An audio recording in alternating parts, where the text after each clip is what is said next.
An online predator is luring people to his house to torture them by bringing enlightenment through ritualistic pain. It's up to a police detective whose daughter has fallen victim to stop this madman. Hello, everyone. I'm Caleb Leger, And I'm Josh Allred. and welcome to a new episode of Beyond the Bad.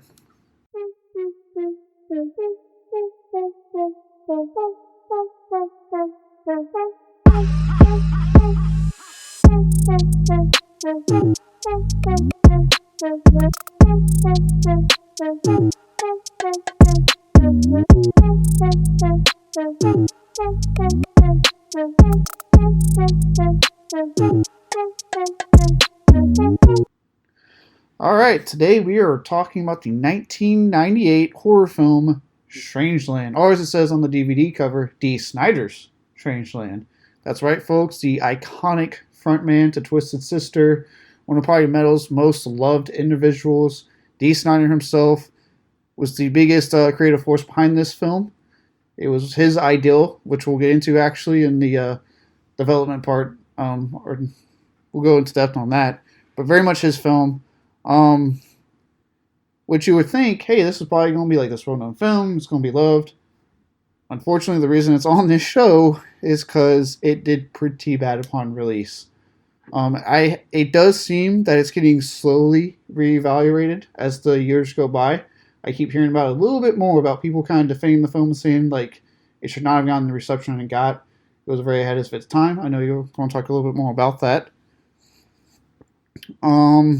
But with that, to kind of give you an idea of like why it's on this show, quickly go over the Rotten Tomatoes and Letterboxd scores. So while I am glad with the audience score of 63% shows that audiences, like I said, are coming around to it, enjoying it. Critics, and I made an audible like gasping noise when I saw this because I thought it was a little much. 6% for the critics. They trashed the living shit out of this film. Letterboxd, it says a 2.5, so kind of like on the average where I've seen a lot of films that we cover here sit at. But again, before we get into all that fun stuff, to those who don't know, Josh here is a massive fan of metal, especially the 80s metal scene. It's his jam. So, and Dee Snider, I know he's very much with that. So I'm going to turn it over to him, kind of talk about his love for that, Dee Snider, and kind of what led him to watch this film. I like that you're saying that the 80s was my jam, almost to suggest... I mean, you're older than me, and you grew up in that time. Don't deny it. I was getting there. I was going to say it was a dig at my age. It was. I just wanted to beat you to it. But hey, I also look better than you do, so it's okay. That's up for debate. Nature is, leveling the playing field as far as your snarkiness is concerned. I mean, you're going to die before me, like theoretically, so... I highly doubt that. Anyway. Wow. I digress. Wow. So... My Dr. Pepper's going to keep me alive, but go on. Yeah, until they stop making it. Don't you say that. So, no, like, I'm a big metal and punk fan. The very formative years of my life were formed by, hanging out with my dad in the garage with his buddies. They're jamming, anything from AC/DC to Motley Crue, Guns N' Roses. And then I actually had a guy that lived next door to us for a while. His name was Frank. And he literally looked like he lived on fucking the Sunset fucking Strip. And he was a Motley Crue reject. Like, had the big teased hair. I never saw him not wearing leather pants and a vest. Never wore an actual shirt that I can remember. And he had sleeves of tattoos. So... I saw somebody like him and I was like, whoa, this guy's cool as shit. And, he always had music on. I don't remember exactly what he did. I was really young. I was probably like 5 or 6 years old or something, hanging out next door with fucking Frank. And he had a snake. And his snake had babies. And I was like playing with the snakes and stuff like that. So those are the kind of people that like really kind of made an impression on me. And showed me that because of what you look like on the outside, it doesn't mean that you're this terrible person inside. And that is an idea that literally Dee Snider communicates as Captain Howdy in his movie. and it's also something that he really stands for. And I think that's why I really love this kind of music. Say what you want about people that look weird or live outside of the norm. Those are my people. I am that kind of person. And I would rather be like that than try to hold myself to some rigid ideas that go against who I am as a person on the inside. Because I think as we've seen over the years and throughout the history of humankind, people mask their true intentions behind some holier than thou fucking vibe that they have, and these ideas that they preach, but they don't live that way. It's always a do as I say, not as I do type thing. But yeah, I still listen to a lot of music from the 80s. Twisted Sister was always there. Dee Snider is a real big hero of mine amongst many other artists who stand up for themselves and they stand up for other people. And when someone is going to try and tell them who they are, they're going to stand in front of them and say, you're fucking wrong. I brought it up on the episode for Trick or Treat, where Dee Snider went before Congress and testified against the PMRC and all these other assholes who were on a crusade to, get their music censored and them censored, and to use a very popular term nowadays, be canceled.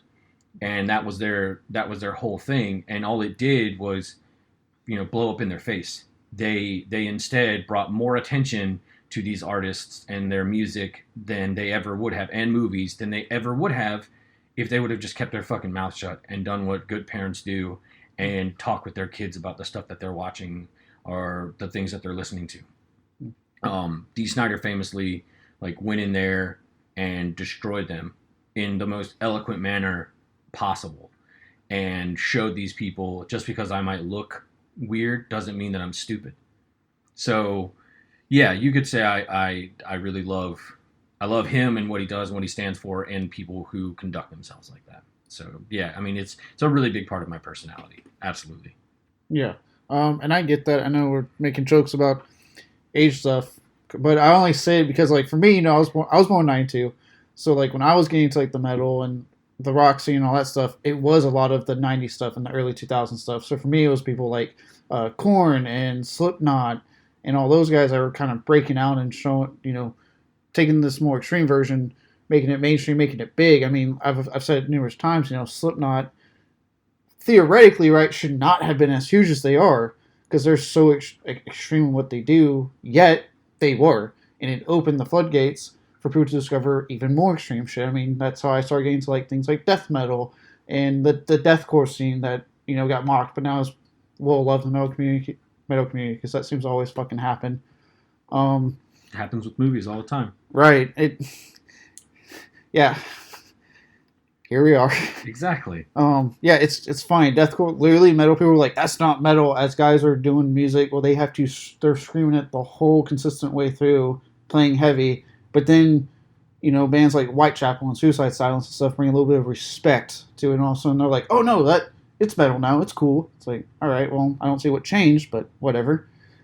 It's kind of happening with new metal now too. All of a sudden, it's become cool to like new metal from the '90s. I'm like, I couldn't escape it, and that was something that we'll kind of talk about a little later.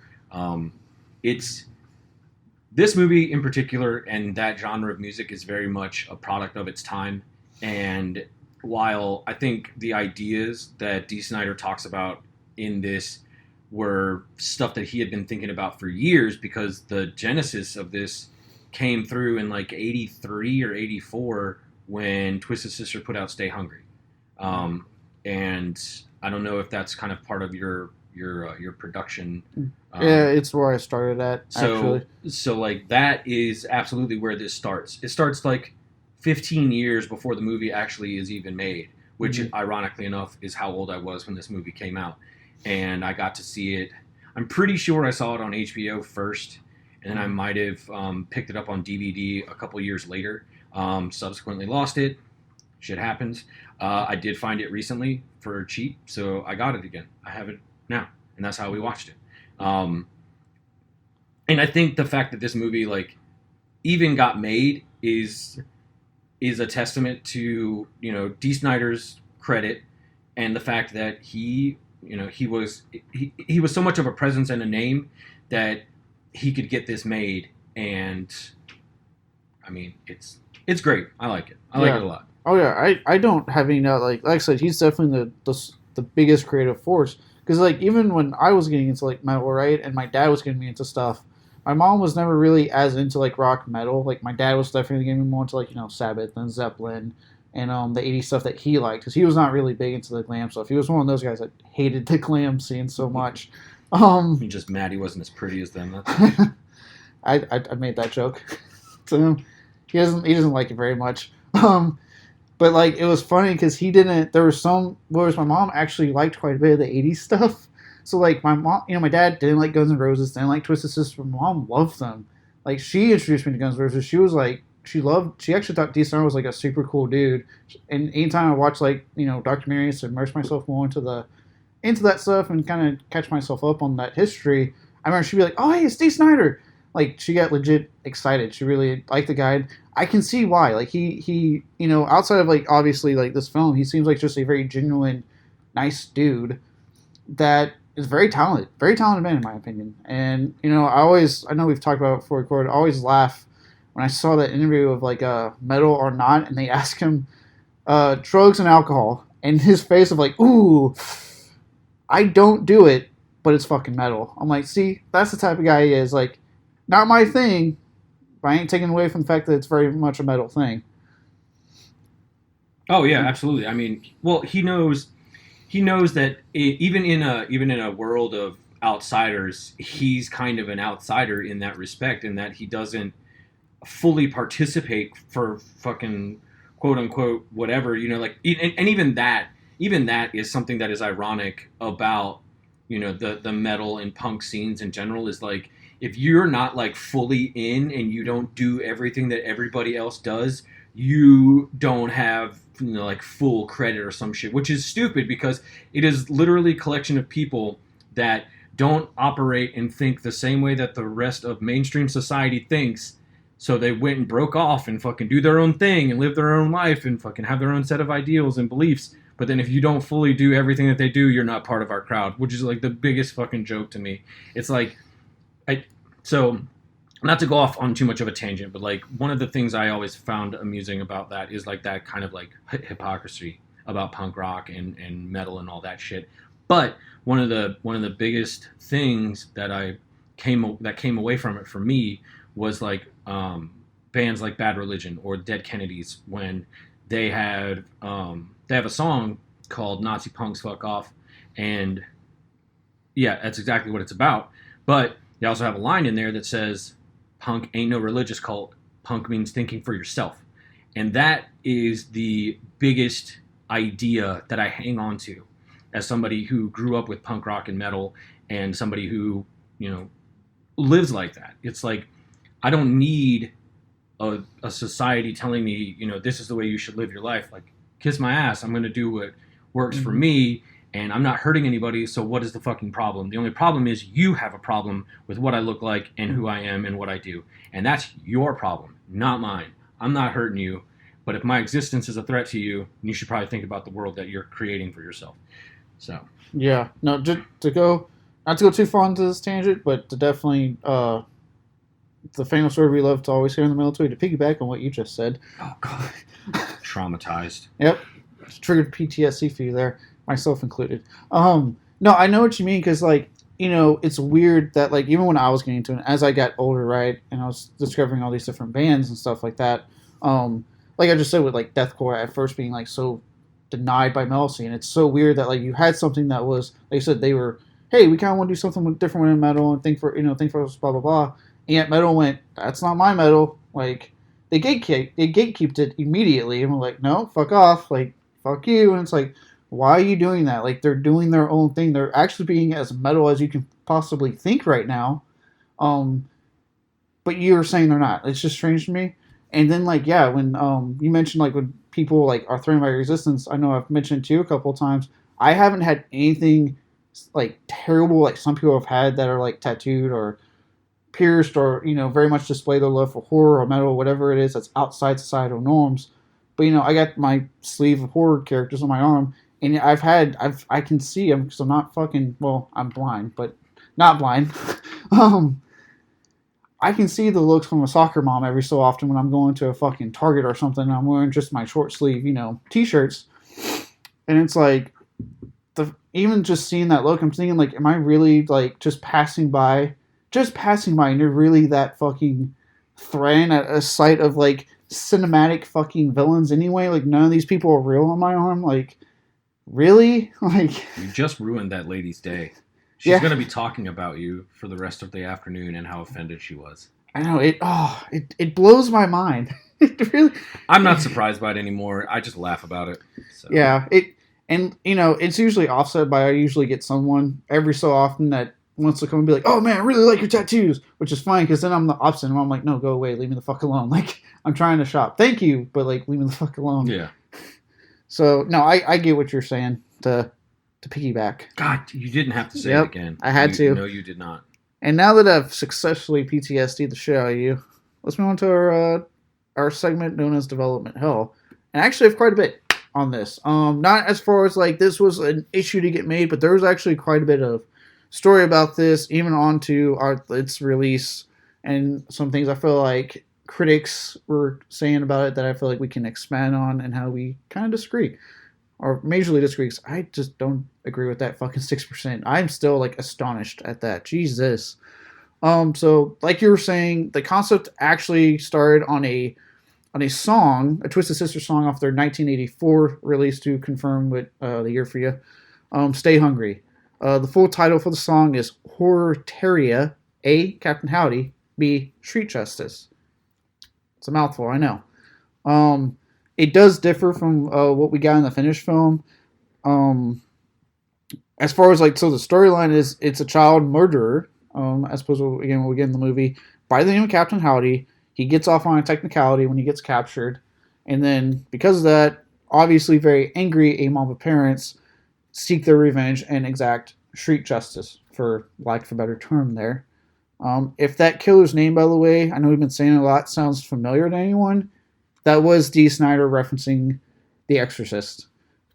So, right off the bat, if anyone's wondering, like, why Dee Snider made a horror film, he's very clearly a fan, because in '84 he was referencing The Exorcist in a song for Twisted Sister. So that's pretty awesome. As far as like the story, beyond the storyline, the other major ways the song differed from the finished product is in the killer himself, Captain Howdy. So in the song, he's depicted as a very remorseless, cold-blooded monster with no mention of body modifications. Well, I mean, I think that has a lot to do with just it being a song, and you can't really like you've only got so much time to really like flesh something out. And I think that is where Dee like picked up the idea again, because I don't know if you had found it, but he originally was trying to turn that song and that concept into like a rock opera. I did not find that. No. Yeah, and so when he didn't really get too far with it, and it just kind of Dee is very much a like keep moving kind of dude, and if something just isn't getting, he just keeps going. He just keeps going. It's why he's been around for over fucking 40 years now, making music and art in general, and he just keeps going. He doesn't stop. He's relentless. And so taking it when he picked it back up and kind of inserting what he had, I guess what he was seeing around at the time, and probably his own ideas, because that's a lot of his lyrics and songs are very personal things.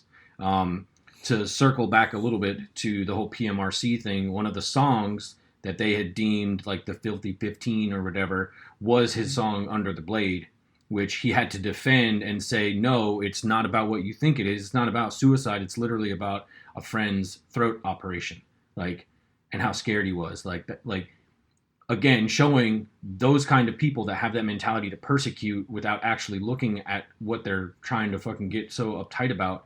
If you would have read the lyrics and tried to understand what was going on, you could take it as a piece of art where somebody is taking an idea and making something bigger about it. And I think at the time, like that was a lot of things that were starting to like become more, I don't want to say obvious, but more like you just saw more people with tattoos and piercings and that kind of stuff, especially when like tribal tattoos became a thing. Like, you know, they're absolutely like mocked now, and a lot of tattoo shops are like, you know, making jokes about like, yeah, no, we'll cover up our tribal tattoos, of course. But that was absolutely a wave and a fad that a lot of quote unquote normies latched onto. And I think that was something that, you know, Dee was trying to use as a way to explore further who Captain Howdy was. Captain Howdy might have had one way he was then when Dee first wrote the song, but then to kind of use that character and insert him into a world where he can absolutely prey on younger people, even though they're teenagers, he can still prey on them just like he preyed on kids in the original song. I think doing that and then outwardly having him look completely different from the rest of the world, you know, but also him having his own ideas about all of that is, I think, kind of where he was going with it. But I could be wrong. We're not talking to Dee specifically, so. This is true. That would be great, though. Oh, God, I would love that conversation. No, I get it. You know, in '84, at that time, what is it? The people getting tattoos were mostly, for most people, thought of as, it was criminals and military folk, right? That's just who they assumed got tattoos. Well, and musicians. And musicians. So it wasn't necessarily a mainstream thing at the time. Even with the body modifications weren't super huge in the '80s, but yeah, like you said, the '90s kind of came around and people start saying like, well, there's nothing wrong with getting tattoos. There's nothing wrong with modifying my body. It's not hurting anyone. I want to do it. And that's why, in a way, this one was kind of ahead of its time with its look at body modification subculture in the '90s. The internet, which was just exploding onto the scene at the time, which I don't know, I mentioned it when we were watching, but it's like, I kind of missed this like small set of films that came out that explored the internet the way it did because it was such a new thing. And the dangers of it, because like nowadays, I feel like it's harder to do it, to even have a throwback film like that nowadays, because we're so ubiquitous with internet. And I mean, people are born into a world now where it's there. Like, it's not like I know, like me being born in '92, I had, we had dial up growing up for the longest time. I remember the switch over to high speed. I remember having the fucking bulky ass TV that we had to watch. And, when my parents were like, hey, let's go get one of those flat screens, because we had saved the money to get a flat screen. Like, I remember a lot of these changes happening, whereas people are now just kind of getting born into these changes having already happened. Yeah. I was definitely in that generation that I had grown up with computers and video games, but they weren't the way they are now.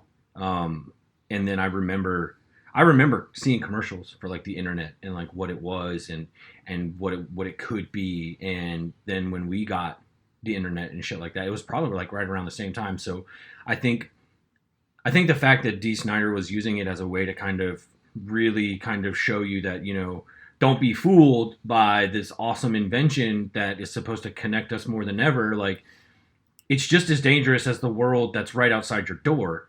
And if not more terrifying, in that these people that prey on, kids and the more vulnerable amongst us, they're still there. And they can actually get more access than they could before. Before they had to sit in their creepy van on the corner and wait for you to get out of school and fucking offer you candy. Like, now they can literally just send your kid a message, and within 2 seconds they're fucking telling them to come to a party.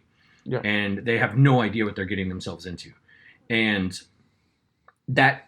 so my review, when I was writing my review for this, it kind of had this idea that I kind of posed a rhetorical question, because I already had my answer to it. Is like, only in cinema do you see, the fact that like the suburbs has a seedy underbelly and it's not like it is in real life. I'm like, or is it? I'm like, no fucking shit. It is like that in real life. In fact, it's quite more terrifying than it ever is in something that can be written about and made up.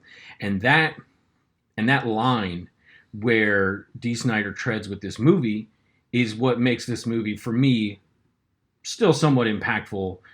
If not, I mean, all the like the dated, references and things aside, it still makes it impactful for me, because it absolutely is in setting this in the real world. There are no real like fantastical things that happen.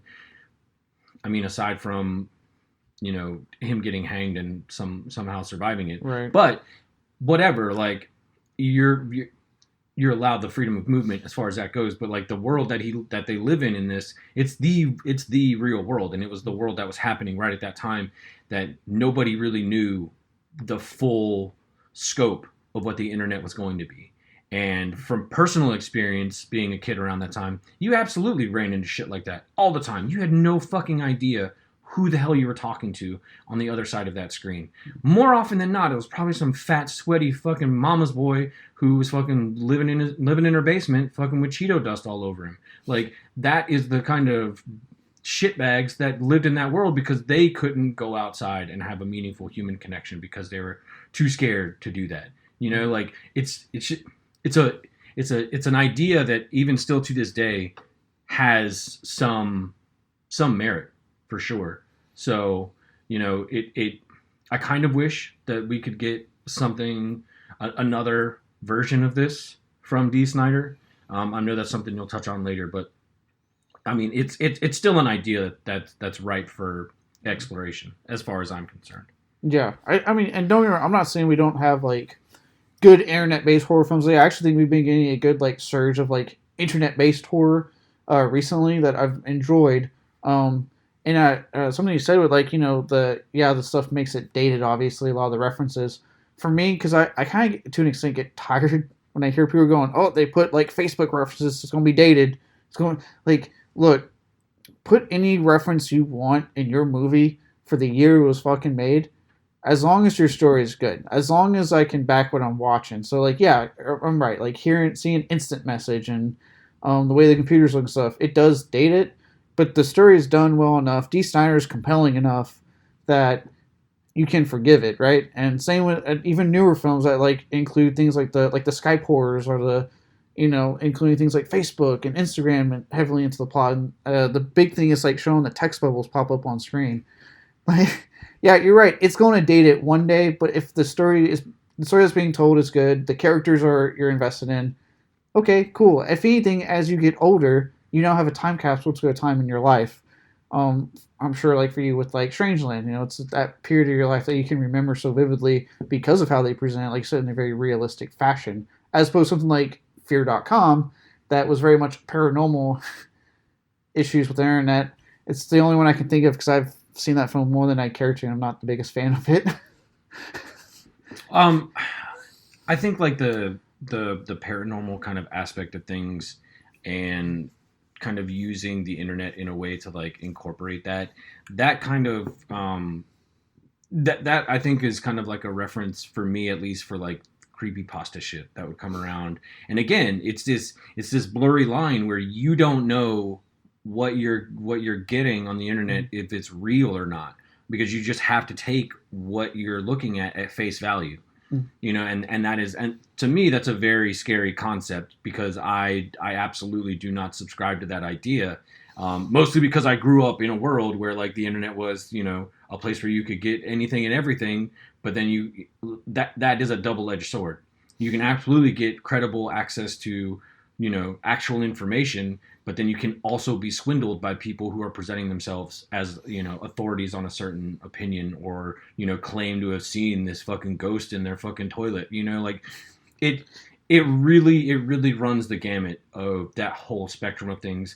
And it can absolutely be mined and continue to be explored for sure. I mean, we've had recent events in our own lives now where the fact that misinformation is just as rampant as real information, but the fake information seems to get more fucking believability than the boring actual stuff that is credible and verifiable. And it I think it speaks to people wanting to have their voices heard, and but at the same time also allowing their fear to take over their rationality. And that is another thing that frightens the fuck out of me. Yeah, no, I was actually about to say that, like, and I'm not, obviously we're both overall fans of the internet and what it's done for a lot of things, but at the same time, there is still to this day in 2022, like you said, a humongous level of unpredictability to it. Like you said, the past, I would say, what, two, maybe even longer since a certain presidency. I don't want to get too political. It's been nothing but rampant misinformation and people believing it. And to me, it's gotten incredibly out of hand. And I'm kind of like you. That scares the shit out of me. How out of hand the misinformation has gotten. The people that believe it. It's like, if you believe that, what else do you believe? Like, it is simultaneously the best and worst invention in the history of humanity. That's how I'll sum that all up. Yeah. Because I think an example I was just thinking of was actually, because I mentioned it. There's the Unfriended movies. The first one dealt more paranormal, but the second one went more like realistic with its threat. And there's a scene. For those who haven't seen it, sorry, I'm not spoiling fucking death, but fuck it. There's a scene where the guy, it's like an anonymous hacker type group attacking them. And there's a scene where they are able to call a SWAT team and hack his stereo system to make it sound like that character's shooting a gun. So when he's trying to like calm the SWAT team down, he blows up the fucking gun effect noise. SWAT team fucking guns the kid down, and it's a very like quick little moment in the movie, but it's kind of terrifying because it's like you sit there and they're going thinking like, it's not out, what we've seen with hackers, especially now. It's not out of the realm of possibility for something like that to fucking happen. So there is a gold mine still. And I think there will always be a gold mine to deal with these kind of films that want to deal with the internet and stuff. It's just definitely like, I always have a soft spot for this era when it was new. Yeah. And the films that came out in wake of it to kind of like really take a look at like this newfound technology and what it can do, especially horror soon to have a field day. Oh, no, of course. I mean, because horror is all about expressing and exploring your fears of the unknown and reflecting on the climate of the world, during the time in which these stories were written. Absolutely. And that's just one of the main reasons why I love horror in general, whether it's writing or it's films or it's art in any capacity. That's why I love it. Yeah. Kind of moving ahead. I know we spent quite a bit of time, fun conversation about the internet. So yeah, like you said, that was the song version of Captain Howdy, right? And it makes sense in the 80s. Obviously, Dee Snider, when he came up with the idea for the film, or wanted to expand on all this with the film, I should really say, because it's definitely an expansion of that song idea, I would say. He knew we need to change up the character a bit. So in the movie, I would say he's still very remorseless in what he does, but he's portrayed as a mentally imbalanced individual. He's heavily modified. Half his body is literally covered in tribal tattoos. He's heavily pierced throughout. And his whole thing, instead of just killing random children, he gets these people off the internet. Like I said at the beginning of the show, he lures them to his place, and he inflicts all this pain on them, ritualistic pain, to seek enlightenment. It has to do with the modern primitive movement he was drawing on a lot for this. And that was like how he made it different for the movie. And I think it works really well. I think the changes for the movie for Captain Howdy work incredibly well. And to me, he was terrifying. Both times, I've only seen this is my second time. The first one was actually when I was trying to impress the girl. She wanted to have a movie date. And she's like, "Have you seen Strangeland?" I was like, "No, but I want to." So she brought it over to my place and we watched it. So that's actually how I saw this the first time. So thanks, Dee Snider. I don't know. Are you giving Dee credit for getting laid? Is that what you're saying? We don't need to go into the technicalities here. I'm going to guess he didn't get laid, guys. It doesn't matter what happened. All right, go ahead. The point is I saw the movie. No, go ahead. Go ahead. Should have never brought that up. God damn it. But to get into this character, for those who don't know anything about Dee Snider, like we talked about, the man is not tattooed. No piercings minus a septum at the time of filming that he had. I think he has earrings now. Mm-hmm. Yeah, he has earrings now. That's it. Like I said, he also doesn't do drugs and alcohol. Like, it's very much an outsider in like you were saying, outsider in the metal scene, which I think is what always made him stand out for me big time. So he spent quite a bit of time in the makeup chair to get for them to do the look.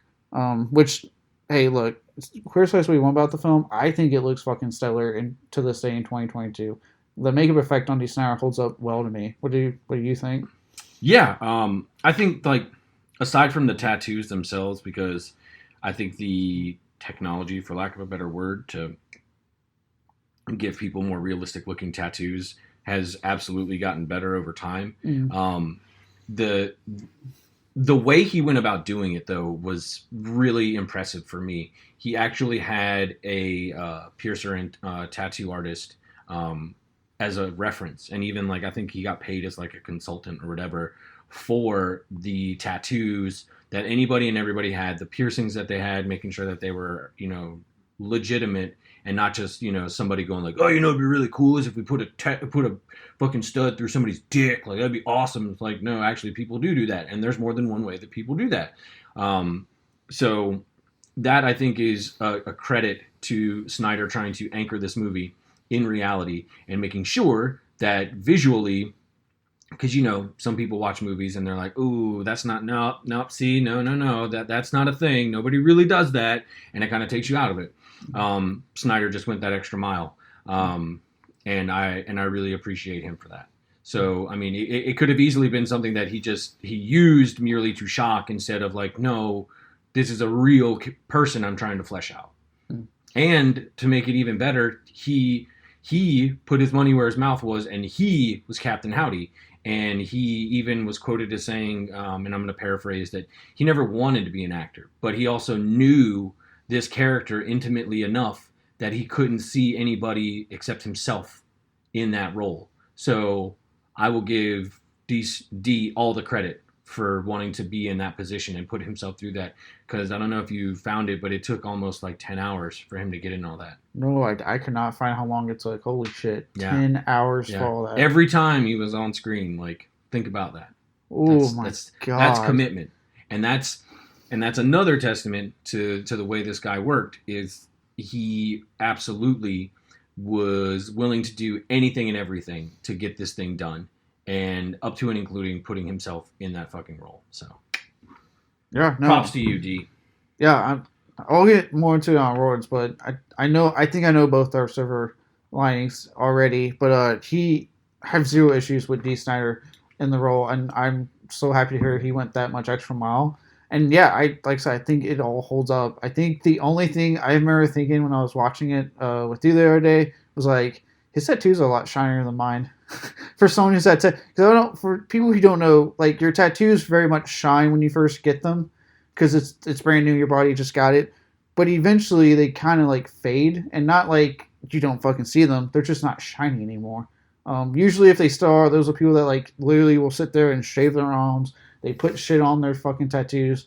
That's the only way you'll see them still like shine. I don't have that kind of time and energy to do that every day with a whole sleeve, especially because I want to do my sleeve up my other arm anyway. But yeah, that was one of the things I did kind of go like, they wouldn't be that shiny if you've had them a while. They would fade after a while. But besides that, yeah, it compared to most movies I've watched where you can kind of tell, like even kind of MCU to an extent, with a Hawkeye recently in his fucking Ronin sleeve, where they're just kind of slapping it on there, and you can kind of, I've seen like the tattoo YouTube channels where they're kind of criticizing it. Like they can spot how off everything is. The fact that Dee Snider said like, no, I want to go the extra mile. I want to get an actual person that does this for a living and make sure it works. You don't see that, and the fact that this was a low budget horror film that he took the time to do this in the MCU, which is a multi-billion-dollar fucking franchise, was like, oh, we don't have time. Just fucking slap some. They don't care. Just slap some goddamn tattoos on there. Well, it's like they'll go for a more impressionistic idea of what a tattoo will look like, but also not caring that people can see it, and just taking the extra time. So yeah, no, I mean that's absolutely another point in Dee's favor for this. Yeah. Apart from that, I don't have much else on the production now. This is gonna be, I think, a fun part of the conversation. It's the release, because I know you probably feel a certain way. I know I definitely feel at least a certain way when I saw that 6%. I'm really, really upset with that. The film would unfortunately bomb at the box office and be reviled by critics who criticized what they perceived as, are you ready for this? Poor acting slash direction and unconvincing makeup effects. That one kind of got me. After what we just talked about, and they were like, unconvincing makeup effects. I disagree. The only part I would say would be unconvincing was when the seams were kind of showing at the end.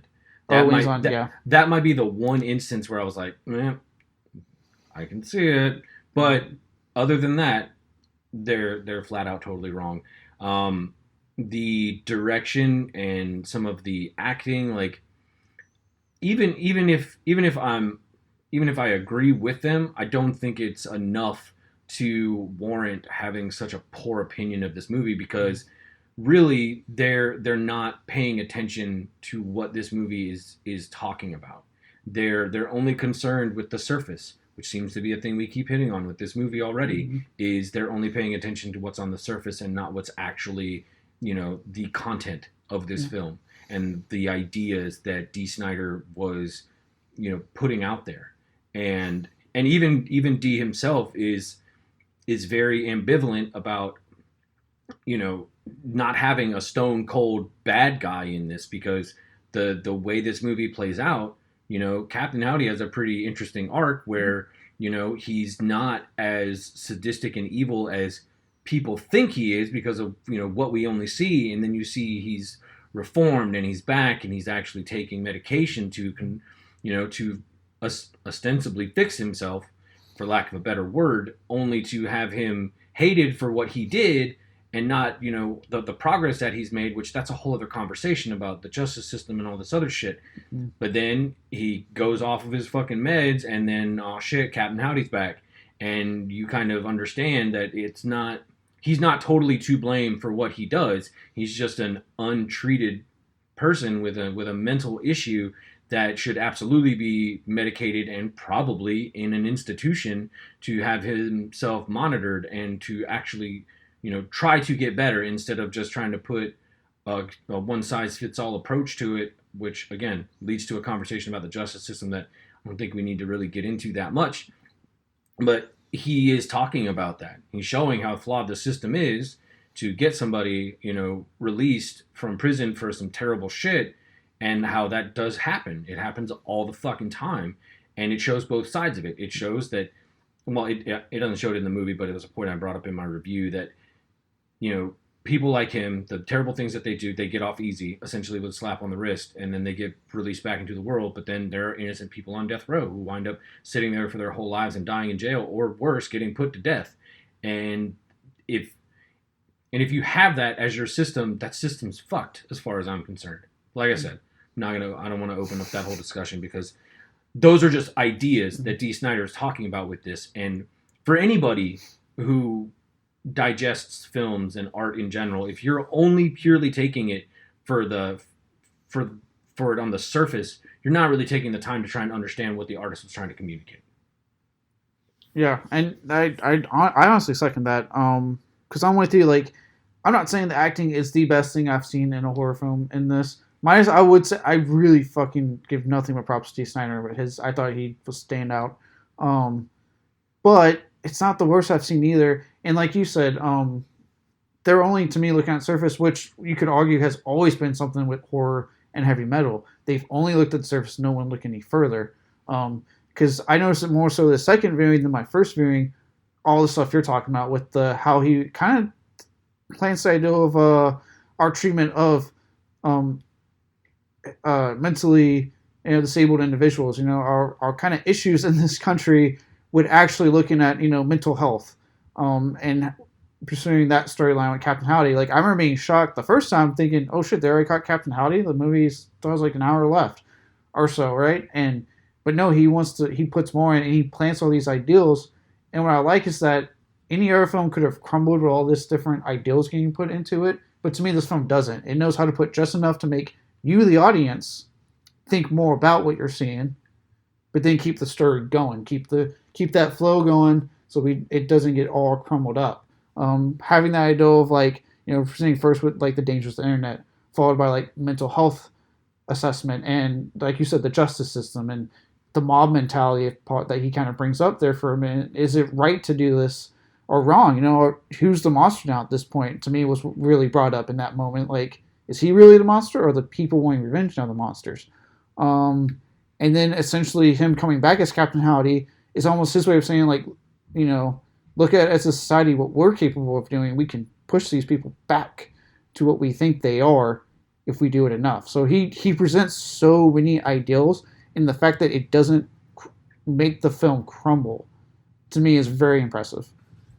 Yeah, no, absolutely. And I think that's why this movie, for me, still has something to say. And it's sad that some of these things that he is exploring are still relevant, even more than 20 years now. And if you want to go back farther, even more than 30, almost 40 years from when this song was first released. So, I mean, I think that's why a movie like this has still lasted.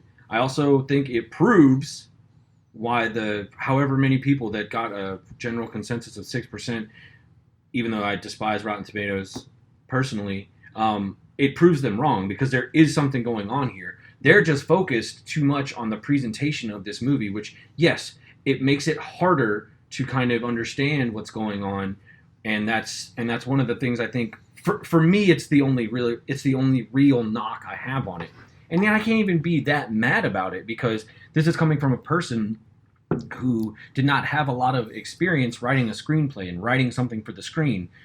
What he wanted, though, is he approached it as somebody who wanted, to get something done, almost in like a way that, you would produce an album, or you would, make a movie. He wanted to have the control in order to make sure that what he was talking about was actually going to be put on screen, and not necessarily be done to the whim of somebody else.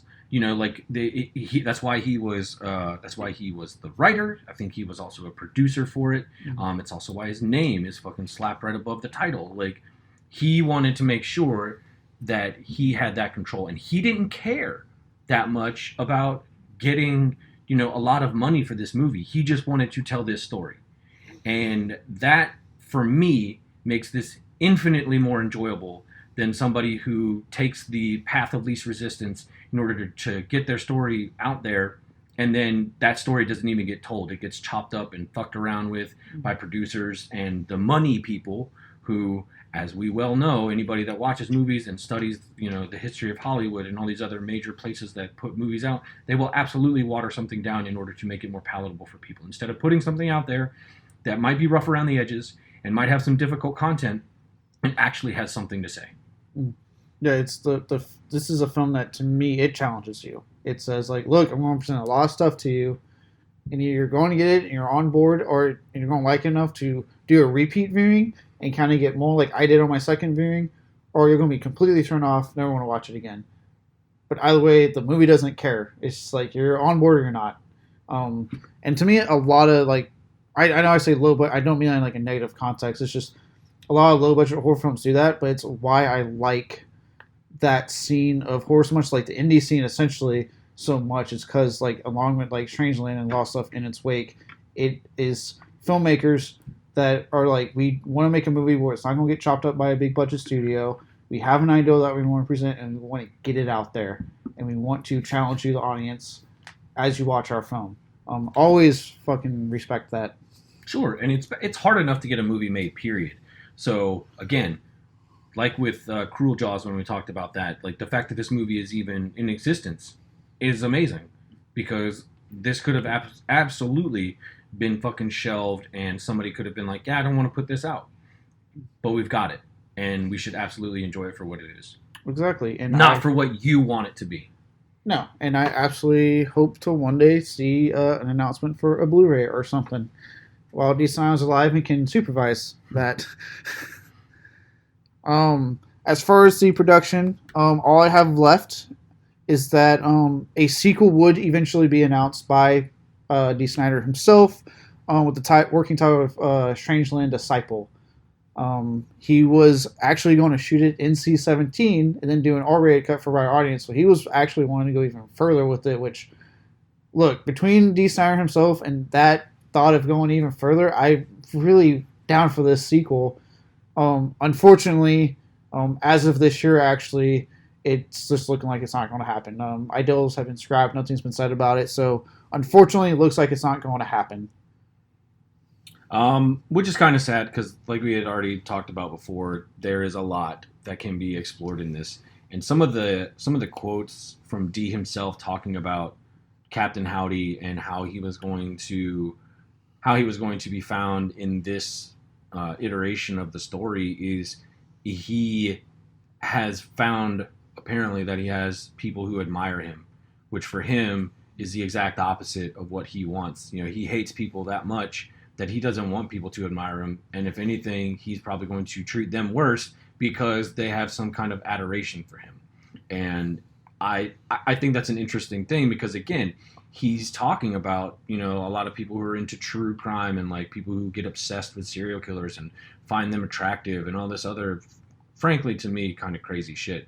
But I'm not saying that as judgment of anybody that does that. Like, go for it, whatever makes you happy. But you're kind of playing with fire as far as I'm concerned.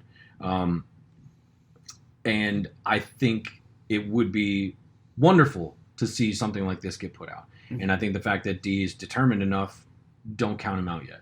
No, I really don't want to. Because like I said, I remember I was telling you when I was watching, it was like, I think he's in like his 60s or 50s now. He's in incredible shape. I'd still be down to see him as Captain Howdy. I'd love to see him as Captain Howdy. I'll say it, hopefully, if he ever hears this. I would love to see him as Captain Howdy again. And it sounds like to me, much like with Strangeland itself, he just is on the grasp of what's going on right now and wants to explore that. Because that whole idea of like, having a fan base essentially and Captain Howdy having adoration, very relevant to how people are nowadays with online. Like, it's like the logical next step. And the celebrity culture people are obsessed with online and how they just adore these fans and follow them. And you're kind of seeing now with the cancel culture and all this shit going on. That, to me, would be so cool to see in a Strangeland sequel. Along, obviously, like I said, with just fucking Dee Snider back as Captain Howdy. Yeah, totally. Outside of that movie, which I cross my fingers will happen one day nonetheless, a prequel comic book did actually come out. Looking into it, it looks like it unfortunately only lasted one issue, and the only way to get it as of now is on eBay, and I don't recommend it unless you want to spend $60 on a comic book, which is insane to me when you can get comics like less than $5. So, but if you want to, it's on eBay. I mean, I could be tempted to get my hands on it. Just depends on how reckless I'm feeling at the time, because I would like to see it. I mean, it's I think it was written by one of Dee's sons, Jesse, who does a lot of comic work, and he's also friends along with his other brother Cody with Adam Green, who. If you've never heard that story, Adam Green told it quite a few times on the movie Crypt. I think he even has an episode where he talks to Dee. He has him on the show. So absolutely seek that out, because it is a testament to Dee Snider's character and who he is as a person and what he stands for as a person and an artist. To see how his interactions with Adam Green, even though he didn't realize it, the art he was making, the music he was putting out there had an impact on somebody, and it's really wonderful. So yeah, absolutely check that stuff out. And like I said, if you're feeling reckless, go get the Strangeland comic. Yeah, hey, you know what? Who knows? After I file my taxes, if I get a good enough return, I might feel a little reckless myself. That's all I have for the production side of this, and kind of like and I guess like post and all that good stuff release. Is there anything else you'd like to add before we move on to the awards? No, I like I said, I found this movie on HBO probably, and it was one of those things like I saw it multiple times, and I think it's why it stuck with me so much. I think the only other thing that is really great about this movie is, other than it predicting kind of like the predatory nature of what the internet can be and what it can do to people.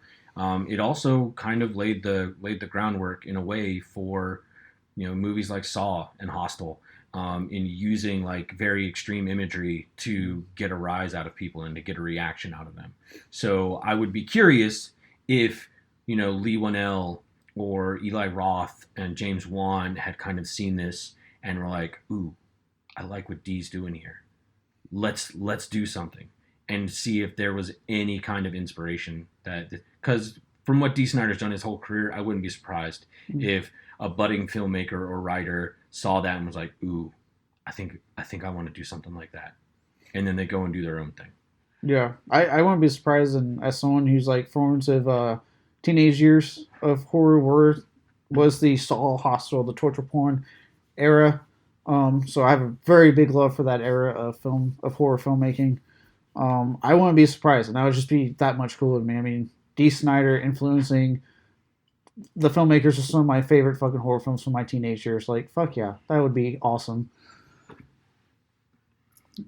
But yep. With that, let's move on to our awards.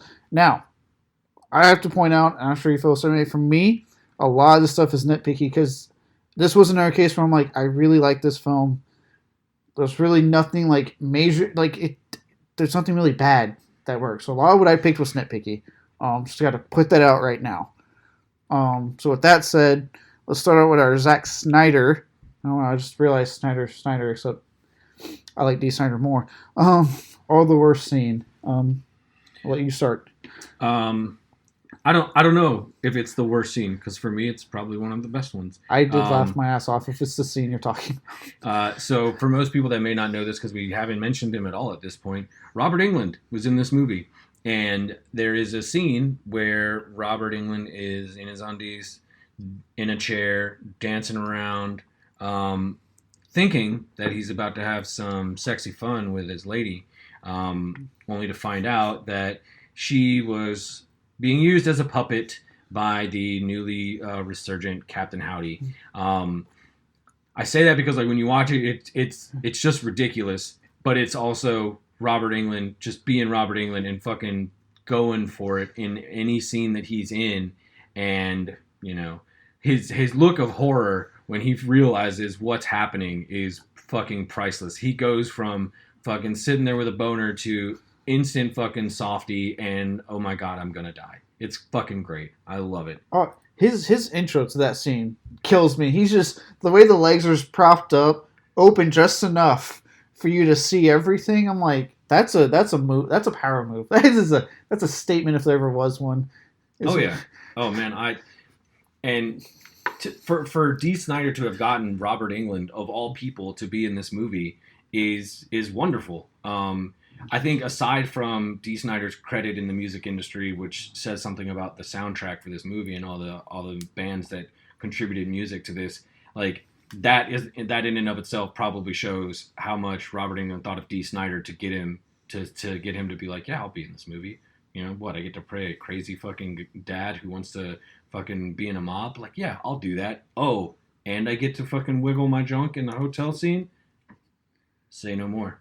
You got your man. I feel like we were making the joke. They probably had underwear made for him, and Orion's like, no. I'm an actor. I have my own already.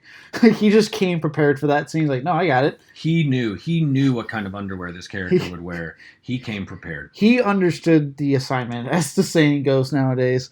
Before I say mine, it is like I forgot like the amount of like the music people like in the industry that help out with this movie. Unfortunately, one only being quote unquote problematic because of recent allegations and Marilyn Manson's song at the beginning. But again, hey, it is what it is. It's not like anyone fucking knew back then, Well, okay, I'm not going to take myself for that, but yes, okay.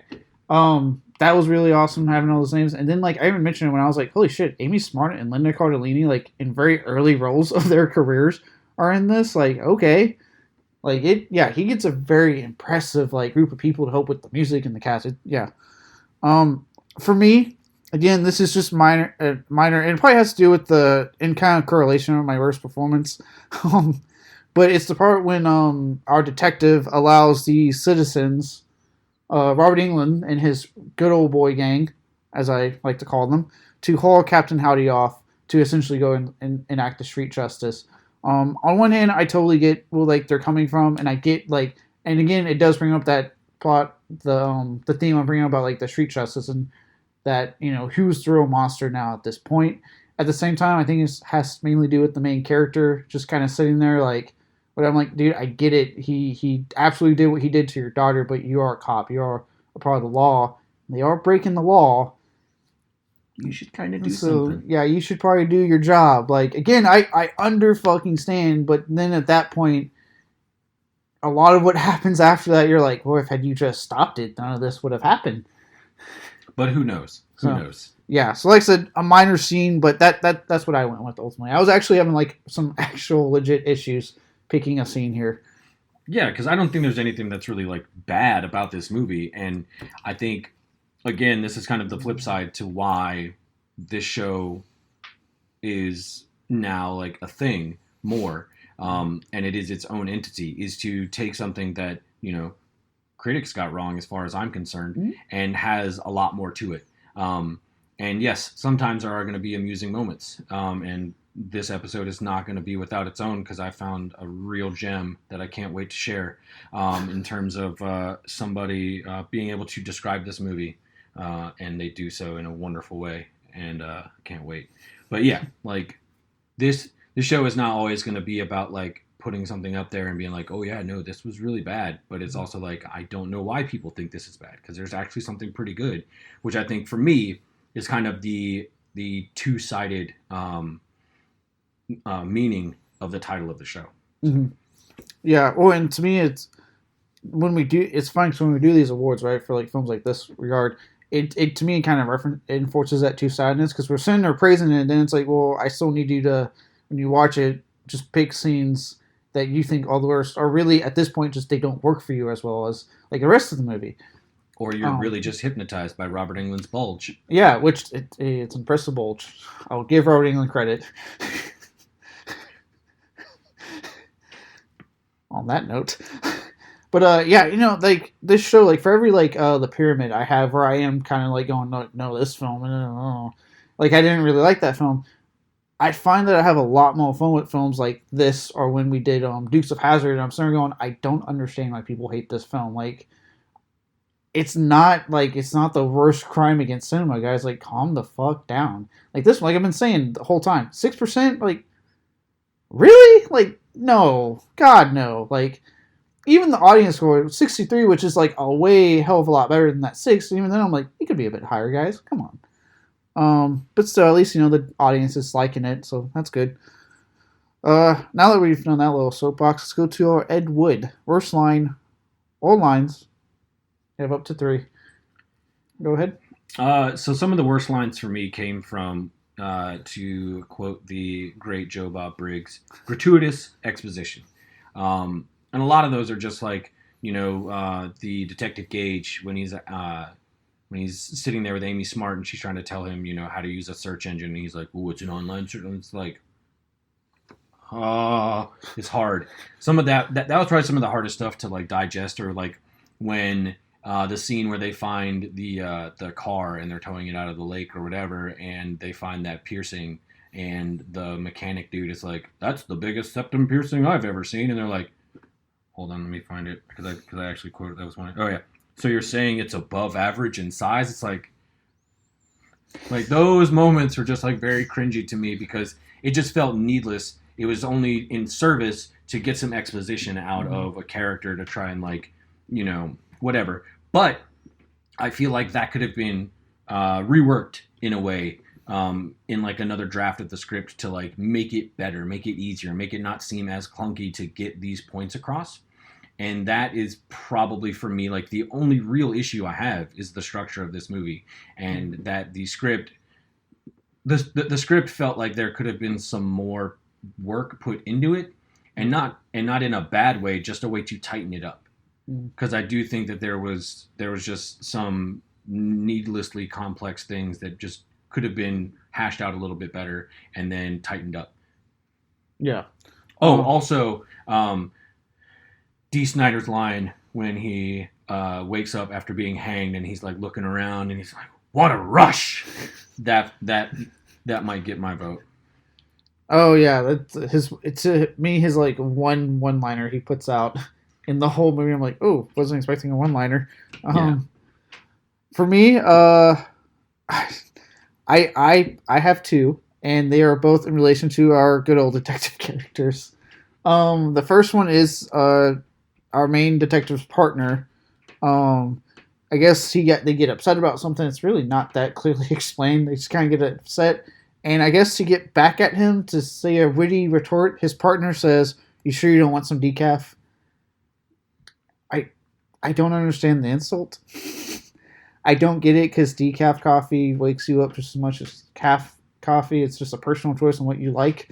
Um, Again, nitpick, but yeah, it was just a weird insult by a character that wasn't really that great and kind of great on my nerves at times.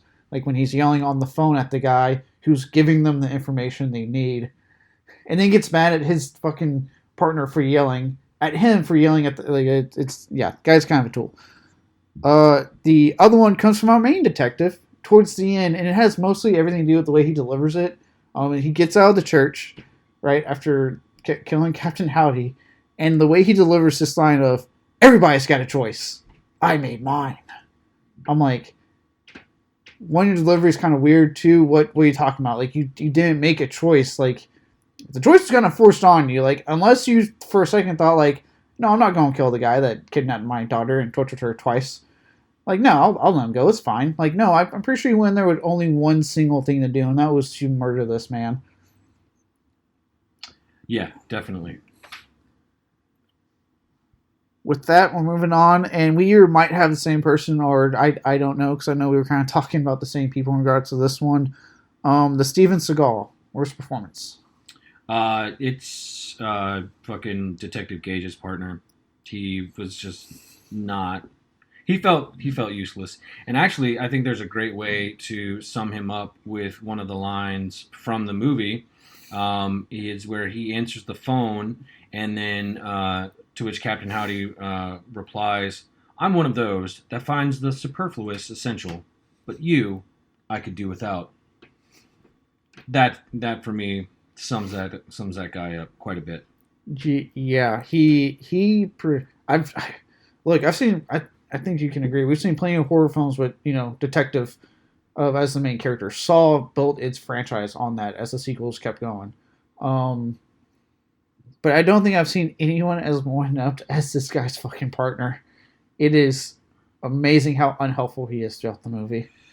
Yeah, like I said, he's extra. I don't really need him in this movie. I think it would make it a lot better if he if Detective Gage kind of just went on a crusade at this point. Once Captain Howdy comes back, and he is kind of like Captain Ahab crazy about going after fucking Captain Howdy. I think it would have made it a lot better, made it a lot more personal because you know you want somebody who killed your kid to be a little bit more, I guess, energetic about it. And though he does get there by the end, he absolutely does. I think it would have been a lot better if it was just more about those two than kind of adding extra characters. Yes, which actually is a great segue into my pick, which is the main detective, Detective Gage. Um, Only and look, like you said, he finally kind of livens up at the end, but for a majority of the film, he's very bland to me.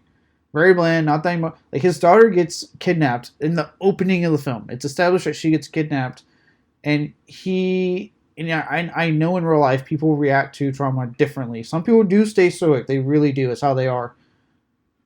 Watching a film though, watching a man be stoic about the kidnapping and torture of their daughter, not the most exciting thing to watch. I want the emotions. I want to feel him being tortured. Like you said, I want.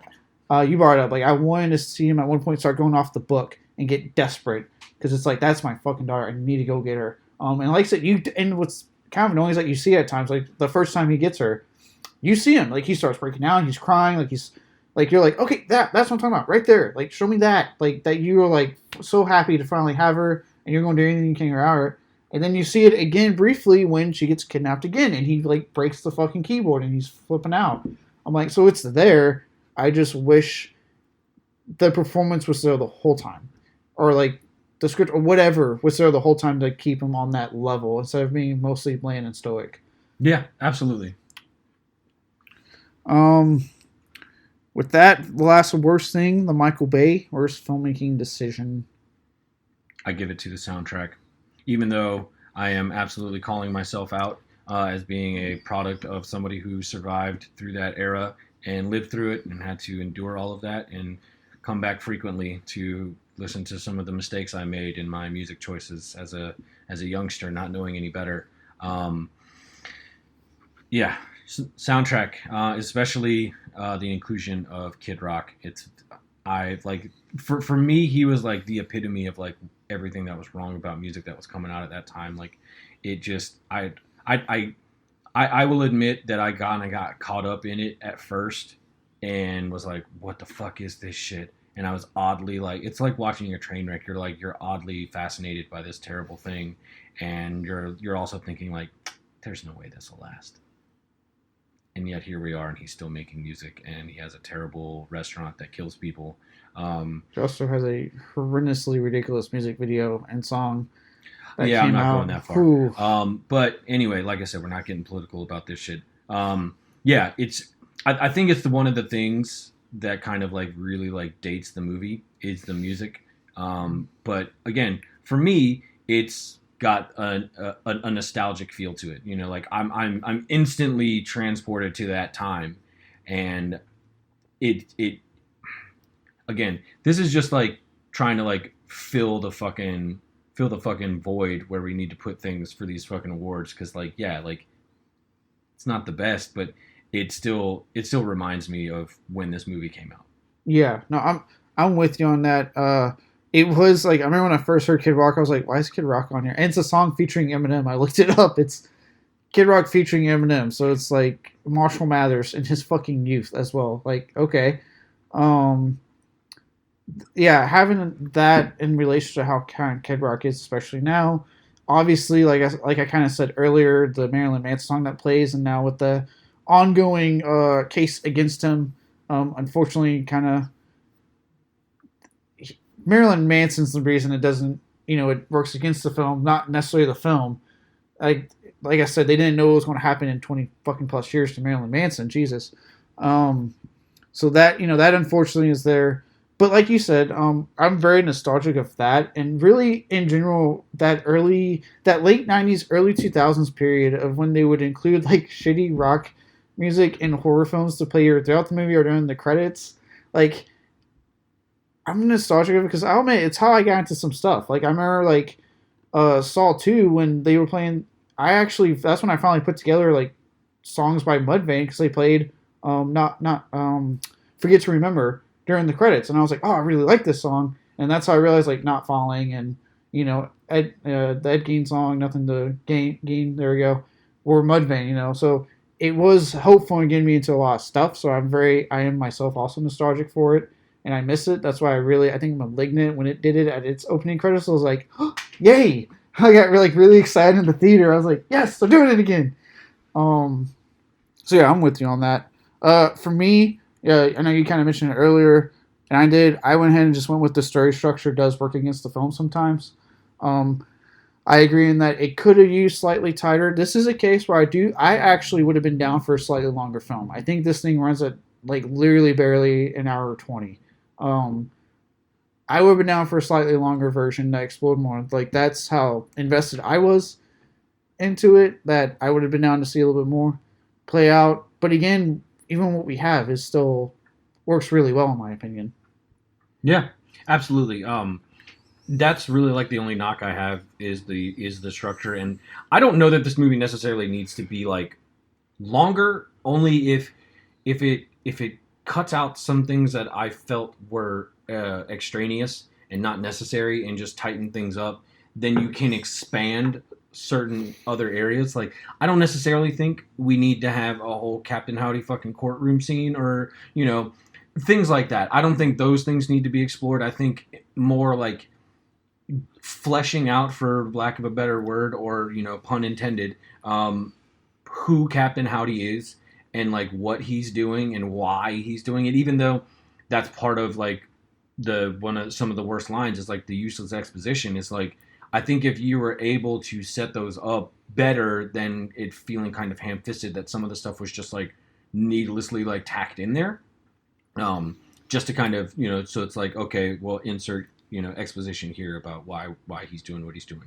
I think if it was handled in a little more organic way while taking out some of the other stuff, I think it would just make this movie stronger. Yeah.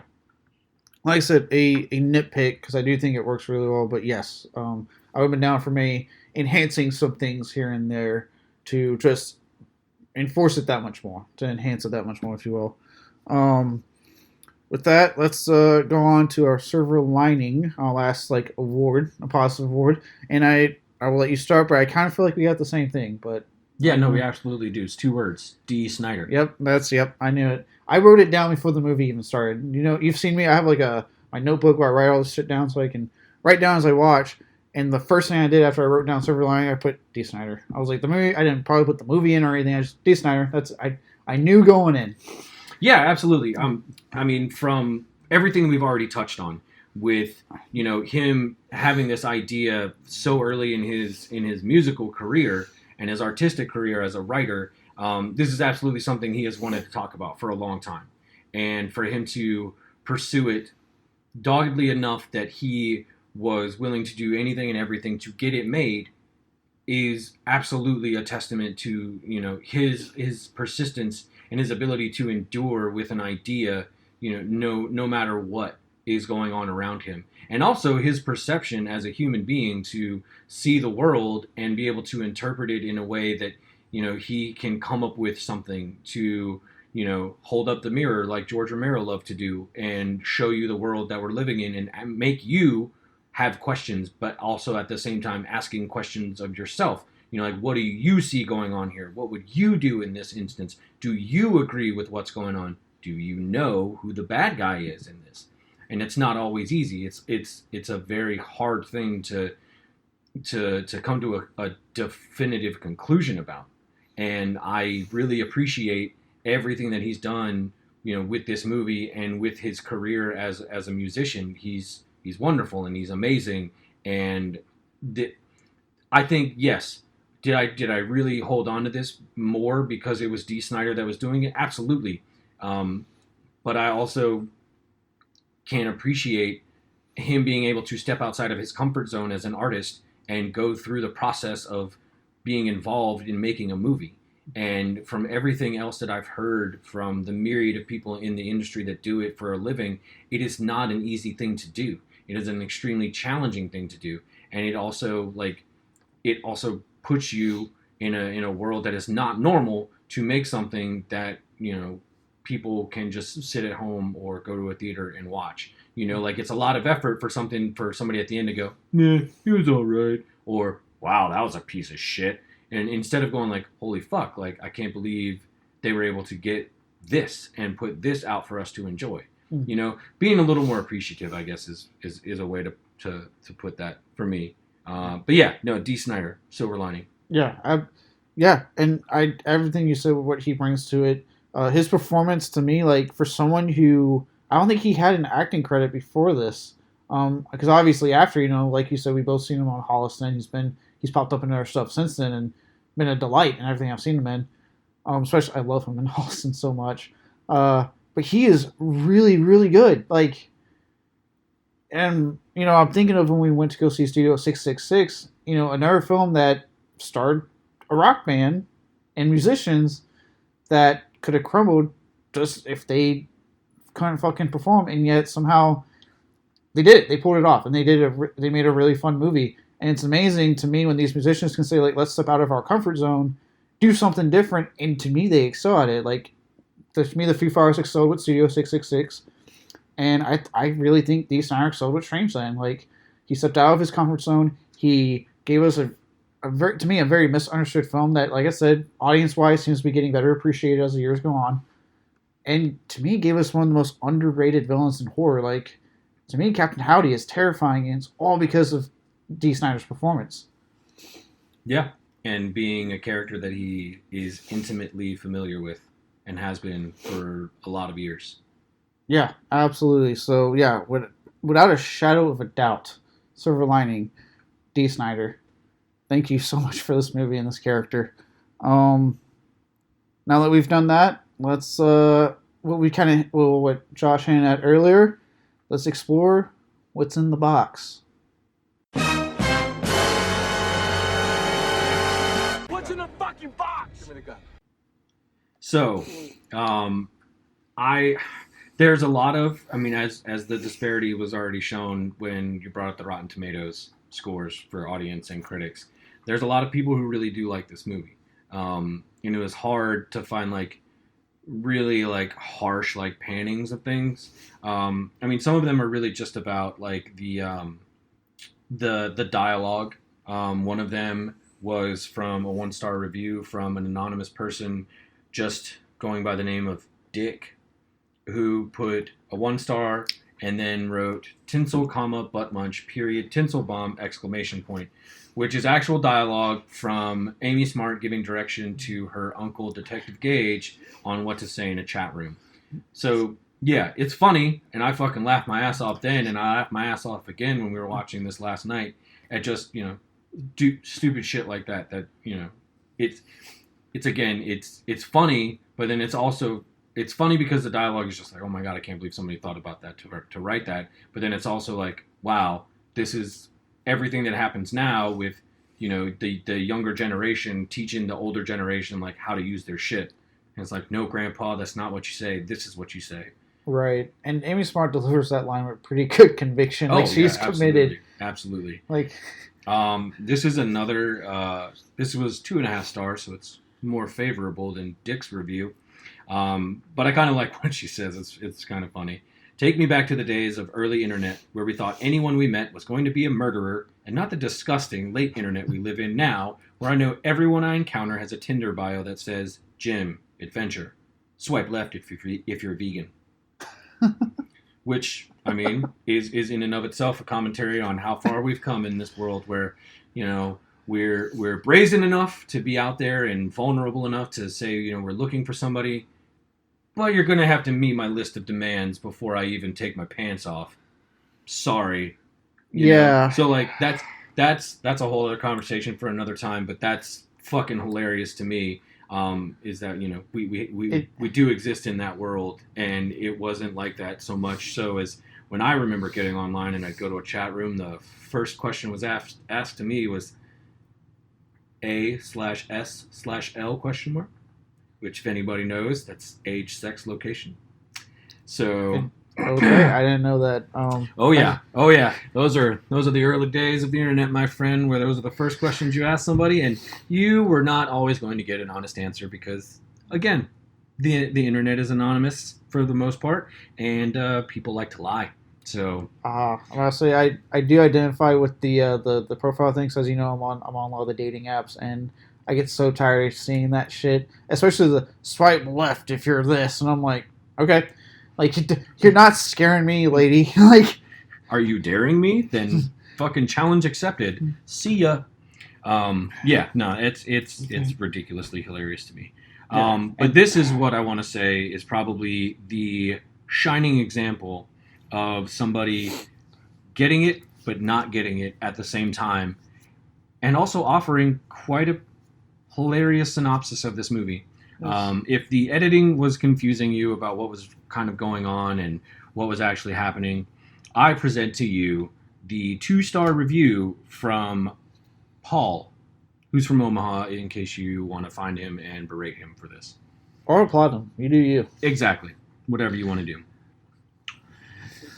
I want to do this in an accent, but I'm not going to. I'm just going to read it. And everything I'm saying is as it is spelled, so his typos, not mine, D. This movie is about what Dee Snider did in the 90s. He bought a bunch of philosophy books at a garage sale, and then he also bought a Nordic track. Anybody remember Nordic tracks? Mm-hmm. Then he made this movie. He plays a creative computer user who lies about his age online so girls will like him. His screen name is Captain Howdy because all the other cool names were already taken. He invites girls over to his house for games and snacks, and then afterwards he does party tricks on their bodies and drains their pee for an elixir, I think. Detective Blongdon is the hero of this movie. He hunts the Strangeland killer because his daughter is missing. She probably just hates him because all teens hate their rents. But it turns out he's right, and she was kidnapped by Captain Howdy. Her father rescues her and accidentally sees her bare chest. This is very awkward, and he considers leaving her behind. Then, Captain Howdy turns into a dork in a cardigan. He's lynched by townsfolk because he's basically a dweeb now with no life. But then lightning strikes twice, and Captain Howdy is back in action. I think Dee Snider should have just stuck with singing metal songs about partying because this movie is not really great. I think maybe he was just hanging out in a Twisted Sisters chat room on AOL one night and thought about the best way to get groupies to his house. But maybe he was too nervous to meet his fans or his house wasn't clean, so he just made this movie instead. There were no poop emojis in the chat rooms, so pretty unrealistic movie all around.